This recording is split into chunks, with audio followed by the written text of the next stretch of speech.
dari kelompok 10B Biokimia 1 yang beranggotakan saya Bunga Nadia Saputri dengan NIM 06, saya Komang Lucy Dewi dengan NIM 50, saya Nabila Ika Anggraini dengan NIM 58. Pada video kali ini kami akan memaparkan materi Biokimia 1 mengenai hormon, antigen, antibodi, vitamin, dan mineral. Selamat menyaksikan.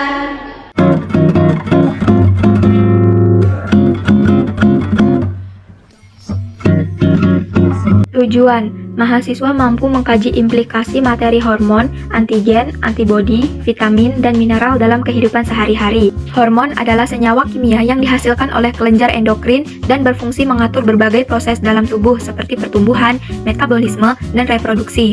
Antigen merupakan zat asing yang masuk ke dalam tubuh dan dapat memicu respon imun. Sebagai bentuk pertahanan, tubuh menghasilkan antibodi. Sementara itu, vitamin adalah senyawa organik yang dibutuhkan dalam jumlah kecil untuk menjaga fungsi tubuh tetap optimal.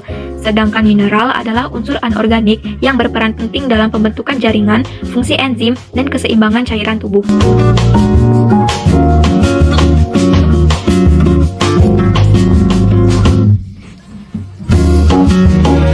Vitamin dibedakan menjadi dua kelompok, yaitu vitamin yang larut dalam air dan vitamin yang larut dalam lemak. Adapun vitamin yang larut dalam air yaitu yang pertama vitamin B1 atau thiamin. Vitamin B1 berperan sebagai koenzim dalam metabolisme energi melalui bentuk aktifnya, yaitu thiamin pirofosfat, yang membantu enzim dalam pembentukan ATP dan sintesis NADPH. Yang kedua ada vitamin B2 atau riboflavin.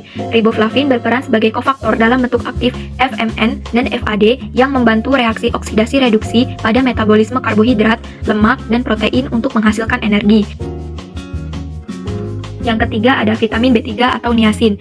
Vitamin ini penting dalam pembentukan NAD+ dan NADP+ yang berfungsi membawa elektron dalam reaksi redoks.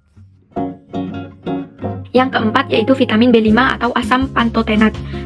Vitamin ini berperan penting dalam pembentukan koenzim A dan asil karir protein yang membantu metabolisme asam lemak, asam amino, dan karbohidrat.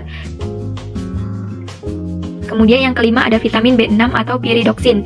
Vitamin ini berfungsi sebagai koenzim dalam metabolisme asam amino, lemak, dan karbohidrat untuk menghasilkan energi. Yang keenam ada vitamin B7 atau biotin. Vitamin ini berperan sebagai koenzim pada enzim yang terlibat dalam metabolisme asam lemak, asam amino, dan gluconeogenesis. Yang ketujuh, vitamin B9 atau asam folat. Vitamin ini diperlukan untuk sintesis DNA, pembelahan sel, dan pembentukan sel darah merah. Yang kedelapan ada vitamin B12 atau cyanocobalamin.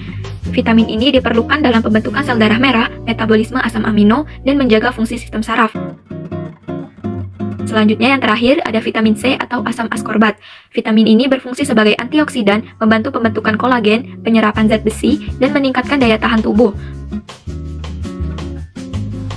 Adapun vitamin yang larut dalam lemak, yang pertama vitamin A. Vitamin A terdiri dari 3 bentuk aktif yaitu retinol, retinal, dan asam retinoat yang berasal dari beta-karoten sebagai provitamin A. 2. Vitamin D, terbentuk dari provitamin yang diaktifkan oleh sinar UV yaitu ergokalsiferol D2 dari tumbuhan dan kolekalsiferol D3 dari hewan. 3. Vitamin E, berperan sebagai antioksidan yang melindungi sel dari kerusakan radikal bebas serta menjaga kesehatan kulit dan sistem kekebalan tubuh. 4. Vitamin K, terdiri dari vitamin K1 dari sayuran hijau dan K2 dari bakteri usus, berfungsi penting dalam pembekuan darah dan menjaga kesehatan tulang. Mineral.